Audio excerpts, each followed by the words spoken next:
Hello, welcome back to Blender LIVENODING. In this episode, we're gonna take a look at this node setup using geometry nodes in Blender 4.1.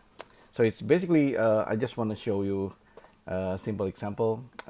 This one is a normal curve, and we have like something that looks like a monkey, and this one looks like a kind of like a star, like a creatures. And you can see I actually added animations. It's like a rolling animations, and this guy is a curve, and this guy is actually like a new hair curve in Blender. I just want to show you the difference between the two. So the new hair curve has different icon over here, and this guy still can be treated um, with geometry nodes. So it can still be affected by geometry nodes, but it's a little bit more efficient, and it can actually render as something like that looks like hair, so you can control the thickness and etc. So you have that ability with the new hair curve. They are not yet dynamics, but they will be dynamics at some point. In the old days, Blender, you have Blender hair particles, you can use that, but in the future, I think Blender hair can have like a simulation, so you can easily drape this if you attach this into a surface. Here, what I'm using actually, it's a geometry nodes modifier. So I just basically resample the curve, and then yeah, I can resample it how many times I want. So let me go inside geometry nodes. So first of all, there's this resample. We already know resample. We can resample using count. So how many points per hair. So I just set this to length, and then I just duplicate the curve, so it's creating like a strand. So originally curve will always look just a single stroke like this, very thin lines. So you can increase it, and then you can play around with the radius.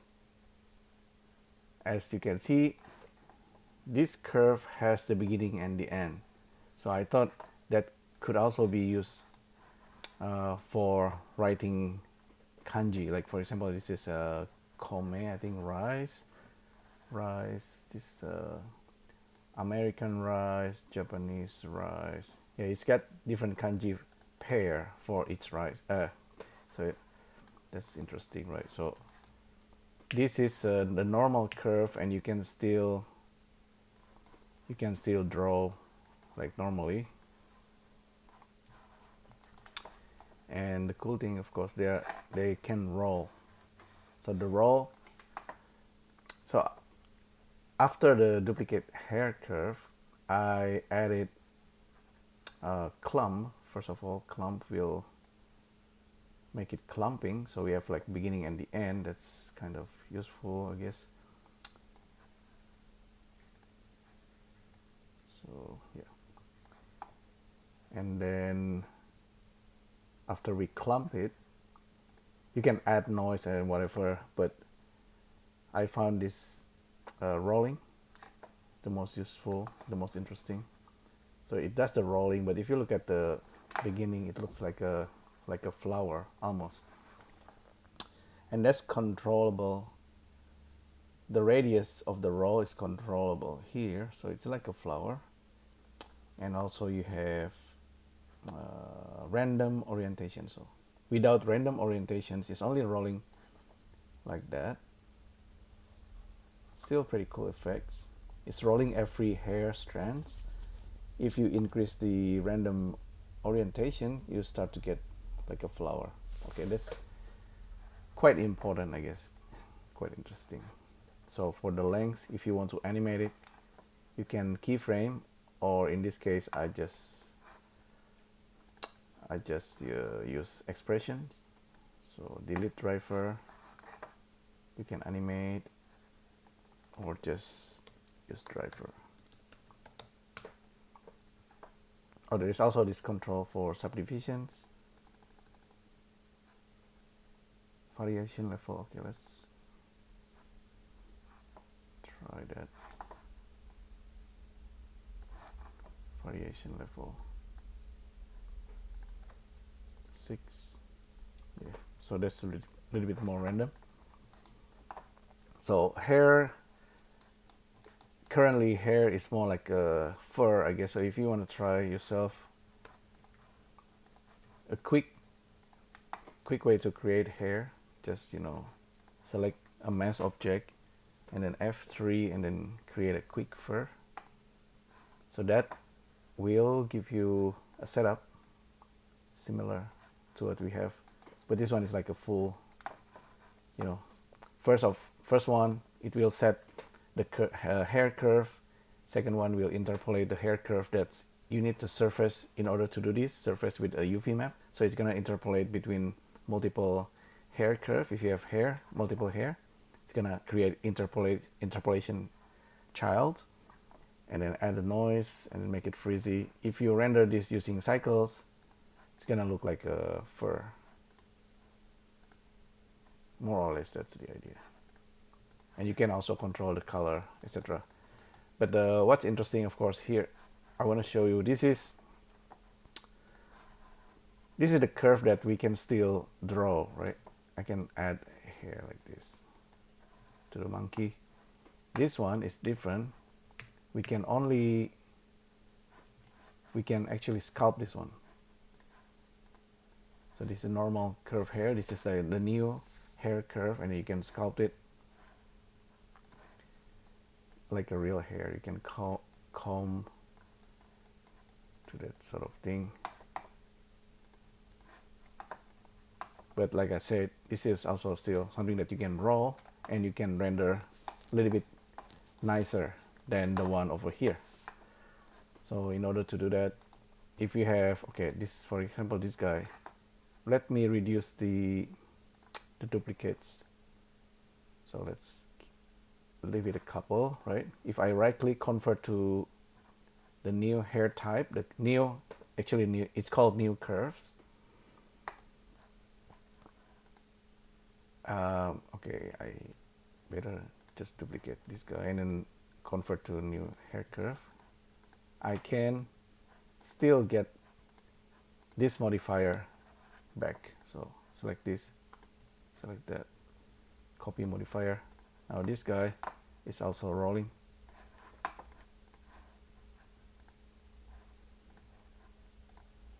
Roll hair, delete driver. So still rolling. It has more strands than originally, so duplicate still works. Clumping factor.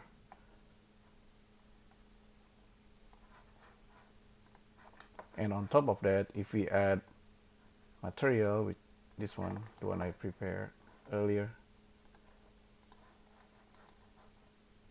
so it's just like curve info, random, plug into the hue and use it for principal VSDF. And so we have this. The thickness of the curve is gonna be this radius, so it depends on that. I think we can put that under, for example, set radius, set curve radius. See, this one works with this guy. Now the clumping is working here with duplicate hair curve, right? But the set curve profile also can be added. Curve profile, set hair curve profile. So I believe this one actually control the radius, so you don't need the radius like the one before, and you can make it thinner at the end, so it's spike without and with. So noise, hair curve noise, probably can add noise on top of that.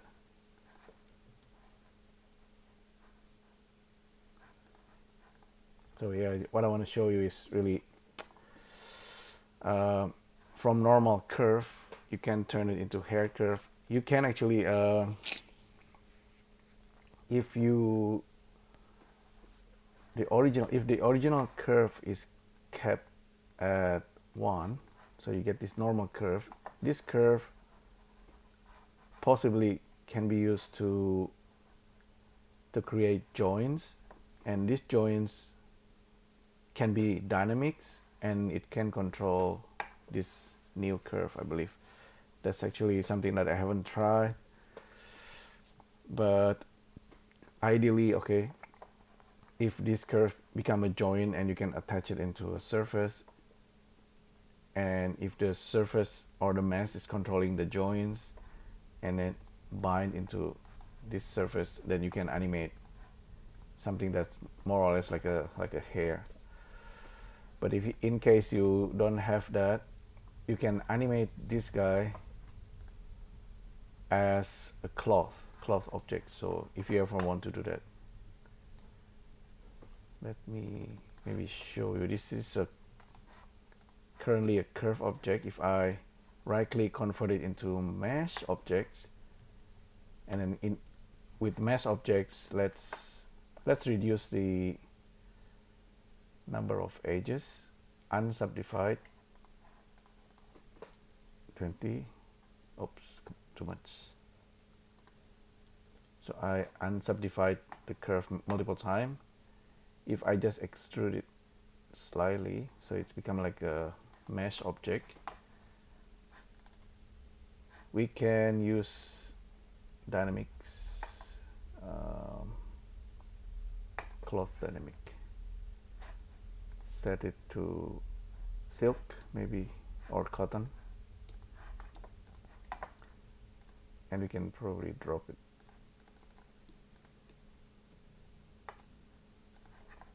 Oh, the weight, what's wrong? Okay, the curve, oh, the cloth is happening. Rest position, okay. We need vertex group, so just select this, add a vertex group, assign a weight, and so if we go back to our cloth simulations, we can pin that group, so we can drag that. Okay, few hair fell down. It's not really like a hair, but it's more like a cloth.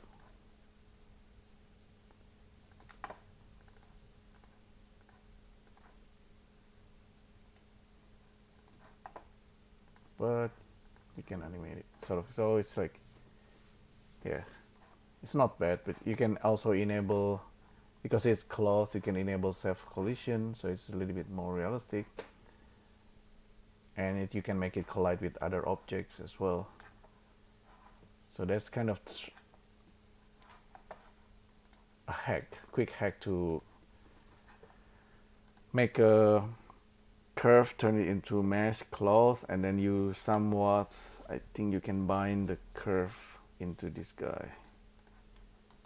So anyway, that's kind of the video that I want to show you. So we can use this, for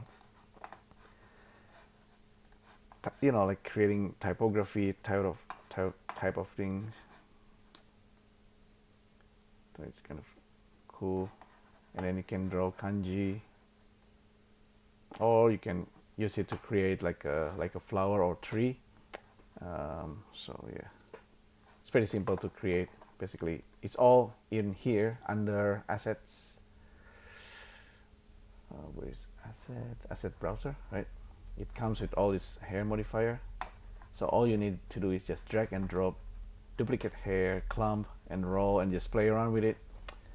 So yeah, that's another explorations on hair objects using geometry nodes. So thanks again for tuning in, and I'll see you in the next video. Thank you. Bye.